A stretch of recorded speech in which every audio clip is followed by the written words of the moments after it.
Hello everyone, my name is Xiomara Payens and with me are my teammates Hector Jimenez and Lauce Colon. And throughout this presentation, we will be discussing a major issue that faces our island, food insecurity.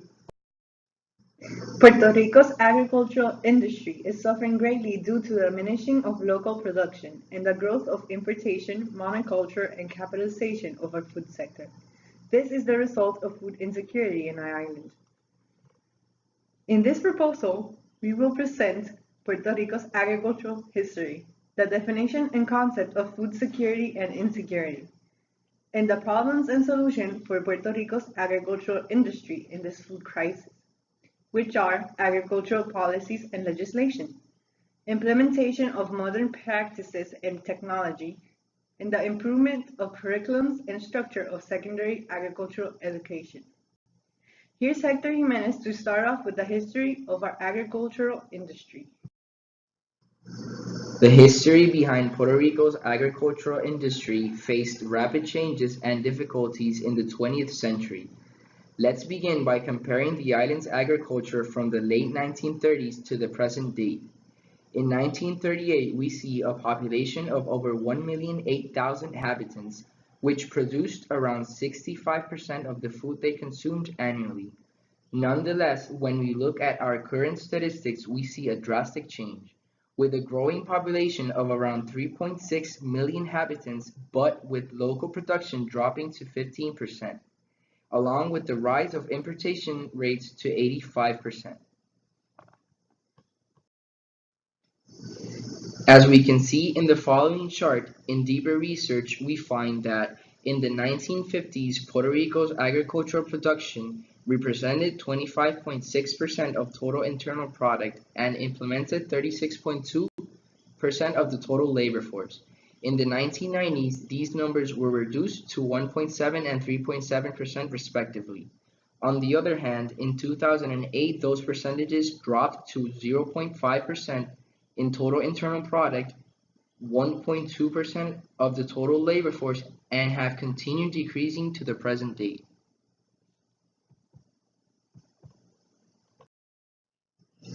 Furthermore, Puerto Rico's land has entered great risks. In 1935, approximately 1,857,993 acres were for farms. That represented an impressive 87% of Puerto Rico's total land. In 2007, only 541,485 acres were dedicated to farms. That represented merely a 25% of the total area. However, in 2012, we see positive results with these numbers increasing to 568,153 acres. That represents 26.2% of the total farmland. At the same time, the number of farms decreased from 15,745 to 13,159, meaning the average farm size increased by a 26%. Lastly, we see that it was with a big socio-economic movement like the Industrial Revolution that transformed Puerto Rican agriculture. This led to numerous advances in agricultural technology and in the exportation and importation of goods. And with this came a change within the Puerto Rican workforce, with a low demand in work for food production and people moving from the countryside to the cities for industrialized work.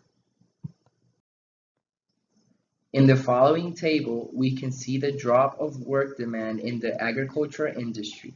In 1950, most people were engaged in agriculture, with a total of 36.2% employment within the agriculture sector, along with 50,000 active farms. Within the 2008 statistics, we see that agriculture has 1.2% of the total employment, along with approximately 15,000 active farms, with minimal to no food production. And per the most recent statistics in 2012, only 0.9% of the total employment is within the agriculture industry, with an all-time low of 13,159 active farms, putting local agriculture in danger of extinction.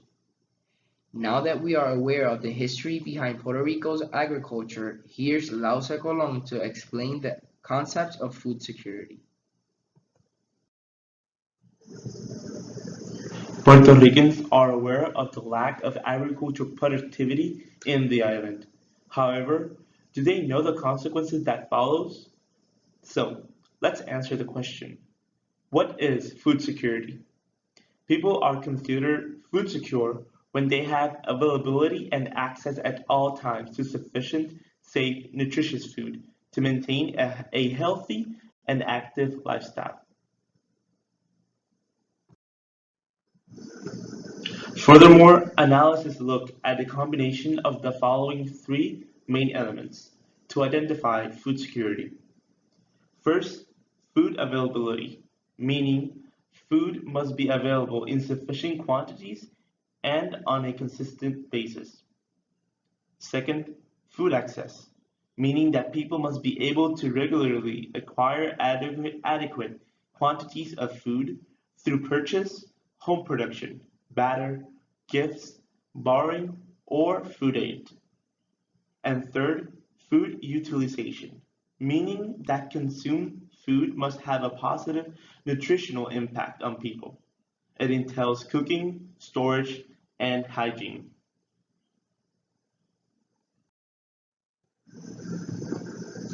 Also, there are ranges of food security and food insecurity. In 2006, the USDA introduced new language to describe ranges of severity, two for food security and two for food insecurity. In the ranges within food security, we have first high food security, which does not report indication of food access problems or limitations. And secondly, there's marginal food security, which reports one or two indications of anxiety over food insufficiency or shortage in the house. But also, there is little or no indication of changes in diets or food intake. And in the ranges within food insecurity, we have first low food security, which reports a reduced on quality, variety, or desirability of diet. There is little or no indication of reduced food intake. And lastly, very low food security, which reports multiple indications of disrupt eating patterns and reduced or stopped food intake.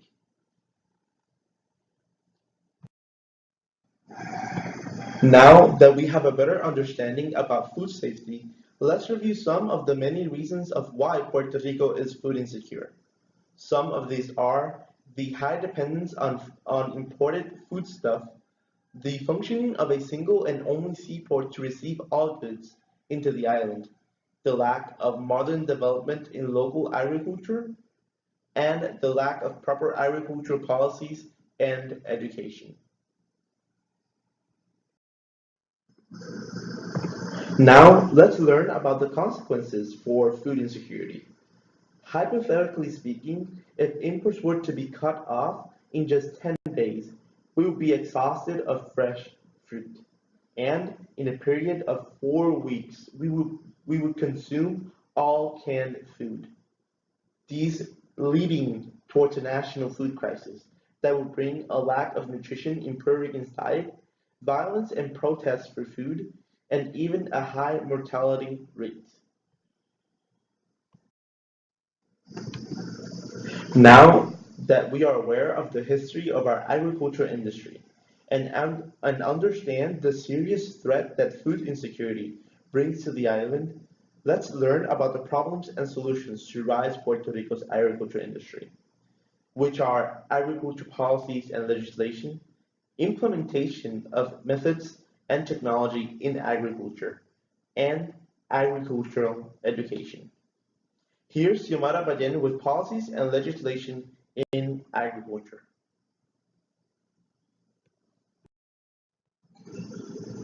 First, let's begin with agricultural policies in Puerto Rico. Agricultural policies can be best described as a group of laws created towards the administration and regulation of local agricultural production, and both the importation and exportation of food goods into a country. Governments usually implement agricultural policies with the goal of achieving a specific outcome like food security, price stability, effective trade deals, proper land use, and/or employment relevance.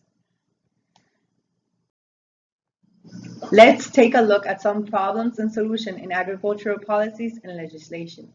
Puerto Rico's government and departments of agriculture are failing to create proper legislation or effective implementing current policy. Here are some problems we face and the solution to fix them.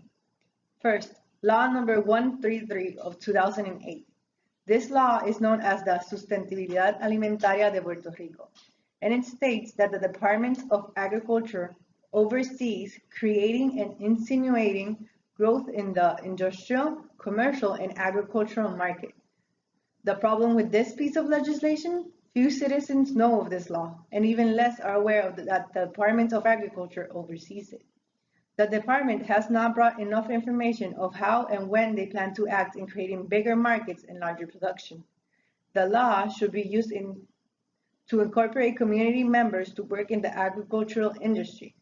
There should be a better promotion of literacy to help local farmers learn about the resource in hopes of obtaining agricultural growth on the island.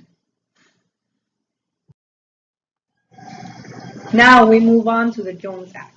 The Section 27 of the Merchant Marine Act states that Puerto Rico cannot trade with foreigners. Any imports or export must be done with the U.S. vessel and must pay a schedule of fees and taxes. If the island wishes to import from outsider, that vessel must reach the United States port, unload and reload on an American vessel, then ship the goods to the only open seaport on the island. This outdated law creates a huge hindrance in the island's economy. It stops the island from obtaining recognition to trade by other countries. The unethical fees that must be paid for imports are causing the major failure to pay back the island's debt. The solution? Eliminating this legislation and exchanging it with policies allowing Puerto Rico to enter the world trade with other countries. Eliminating this act may very well give the island the economic boost it has been seeking, will help pay off the debt and lower the living costs for the citizens, and will bring food security to the island. Here's a video briefly explaining the Jones Act role in Puerto Rico's debt crisis. If you're watching this presentation through YouTube, the link will be in the description. And finally, Law number 550, known as the Plan de Uso de Terrenos. It dictates that any unowned and abandoned land on the island, be it of agricultural importance or not, it will be submitted under the protection of the Oficina de Plan de Uso de Terrenos as a natural reserve. The OPUT will conduct investigation of said land to develop a plan for them to help the island's agriculture. This law is an example of effective and positive legislation in agriculture. It has no problems and has been properly implemented in the last decades. As mentioned previously in the presentation, an increase of roughly 27 acres of farmland in the island. To continue with implementation of modern methods and technology, here's Hector Jimenez.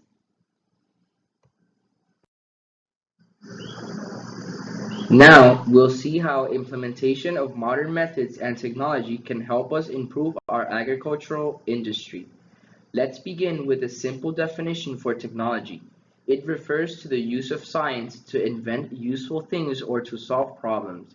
Having said this, technology is usually meant to be beneficial, but in addition to the improvements it gives us, sometimes it brings us problems. A good example of this would be the use of chemical pesticides, herbicides, and fertilizers. Although the use of these chemicals yield better crop, they possess potential dangers like increasing levels of pollution. Even though their effects are intended to be short-lived, studies have shown that these chemicals linger in our atmosphere, waterways, and the ground. They also damage the soil and crop. When the ground is constantly being exposed to these pesticides, the health of the soil is compromised, which compromises the nutritional value of the food and contaminates it, leaving pesticide residues in the food. And it can put at risk the lives of consumers. Consuming food that has been contaminated with these chemicals is hazardous to the health. Many serious illnesses like Parkinson's disease, lymphoma, childhood leukemia, asthma, and more have been linked to the exposure of pesticides. What can we do to improve this situation? The most reasonable solution is to stop using chemical pesticides, herbicides, or fertilizers. This will lower the contamination levels, meaning the soil would return to its natural state, allowing it to yield clean, unaltered produce rich in nutrients and helpful organisms. Once the soil is clean, artificially select the best crop and replant it. Only this time switch to organic. The artificial selection would assure you the best crop is yielded, and the organic fertilizers would enhance and speed up the process in a natural way. Puerto Rico also faces other issues like the practice of antique agricultural methods. This limits the progress of agricultural technology in the island. An example of an old agricultural method still being practiced is monoculture farming, which involves planting only one species of crop in the same piece of land frequently. What's wrong with this practice? Monoculture farming does not support diverse flora and fauna. This restricts the variety of food in the market, sometimes obligating consumers to buy contaminated food. Another negative aspect is that if a disease were to affect one plant, the whole crop will become vulnerable to the attack. This can lead to a major profit loss. In some extreme cases, farms have to close due to the loss being so big. Lastly, this agricultural method can be very time-consuming. In addition, this practice requires much effort and a complex irrigation system. This problem can be solved by switching to polyculture farming. Instead of planting only one species of crop, farmers plant multiple crops in the same field. Polyculture farming eliminates the need of a complex irrigation system. This facilitates the farmer's work and requires less maintenance time. It also offers an increased variety of plants. This reduces the number of pests, weeds, and disease outbreaks within the food. And lastly, it promotes a more efficient use of water and electricity. This allows the farmers to use natural resources like manure and organic fertilizers more effectively. Finally, here's Lausa Colon to help us understand the purpose of agricultural education. An effective agricultural education program within the secondary and post-secondary level are crucial factors for the future of Puerto Rican agriculture. For starters, let's define what is agriculture education. Agricultural educators teach students about agriculture, food, and natural resources. They also teach students a wide variety of skills including science, math, communications, leadership, management, and technology.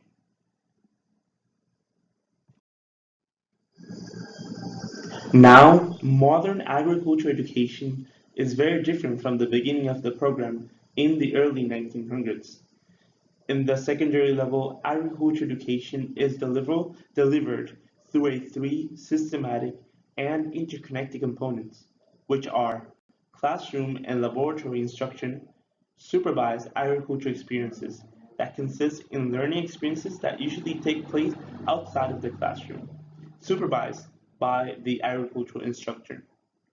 And lastly, leadership education that is delivered through student organizations such as the National FFA organization that makes a positive difference in the lives of students by developing their potential for premier leadership, personal growth, and career success through agriculture education, which offers leadership training, conferences, and experiences, competitions and award recognitions within the agriculture field, and the development of effective public speaking, communication, and leadership skills.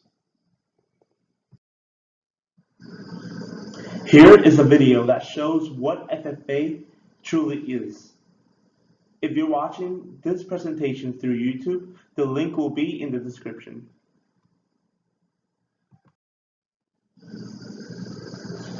Furthermore, what is is the problem with agriculture education in Puerto Rico? The Department of Education have cut funding and support for career and technical education, including agriculture education.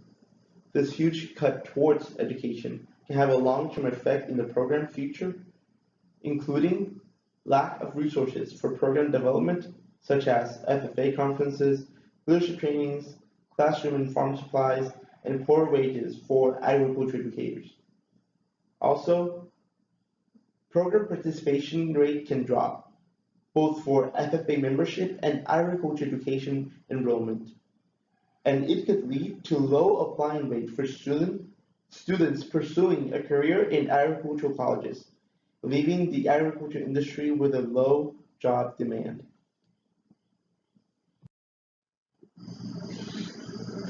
The aftermath of having an ineffective and poorly organized agriculture education program is our current situation with our agricultural industry.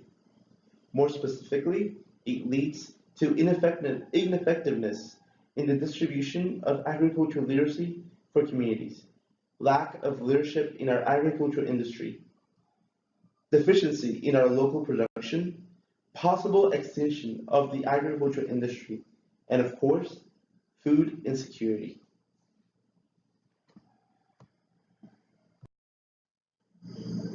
Now, what should be done to better the agriculture education in Puerto Rico? Mainly, bring support, prioritization, and a true change to the agriculture education program by bringing financial and legislative support from our government to both the Puerto Rico FFA Association and the Agricultural Education Program. Also, getting private and local agricultural sectors to invest in the agriculture education program. And lastly, developing a new curriculum and approach to the three main components of AGED, including to provide the program with a knowledgeable and large staff and director, a new leadership training program, strengthening our competitions, contests, and award recognitions in AGED, and create a solid organization for post-secondary agriculture education students.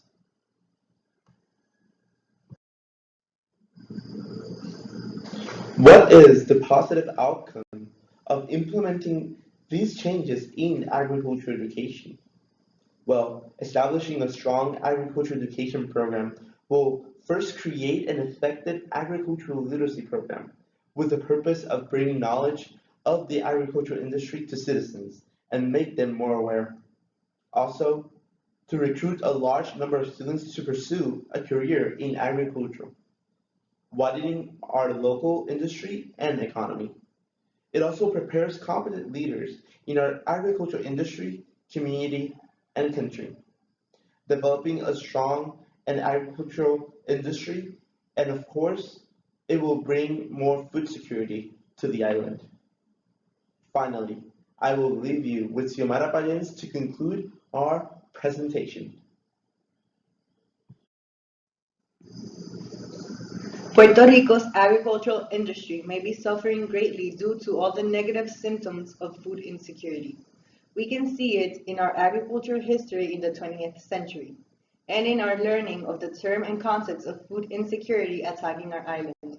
Nonetheless, with responsible and knowledgeable agricultural policies and legislation, constant improvement, updating, and wise methods and technology in agriculture, and the growth of progressive agricultural education program, Puerto Rico will be on the right track towards food security. Thank you for your time and attention.